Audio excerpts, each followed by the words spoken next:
Keputusan pemerintah Perancis untuk mengakui negara Palestina disambut dengan hangat. Sedikit banyaknya 86 balai kota di Perancis mengibarkan bendera Palestina sebagai simbol dukungan, meskipun ada larangan sebelumnya dari Kementerian Dalam Negeri. Mengutip Tribun News pada 23 September, pengakuan resmi ini diumumkan oleh Presiden Emmanuel Macron dalam pidatonya di PBB di New York pada Senin 22 September waktu setempat. Dalam pidatonya, Macron menyatakan bahwa Perancis tidak bisa lagi menunda pengakuan tersebut. Macron menyinggung tentang tanggung jawab kolektif atas kegagalan dalam membangun perdamaian yang adil di Timur Tengah. Dia juga menyalahkan Israel yang terus melakukan operasi di Gaza, yang meskipun bertujuan untuk menghancurkan Hamas, justru menelan ribuan korban jiwa.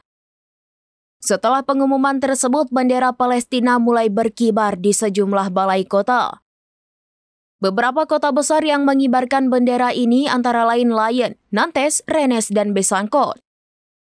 Bahkan di Paris, bendera Palestina sempat dikibarkan selama 30 menit oleh anggota Dewan Kota sayap kiri, meskipun wali kota Paris menolak tindakan tersebut.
Download Tribun X sekarang, menghadirkan lokal menjadi Indonesia.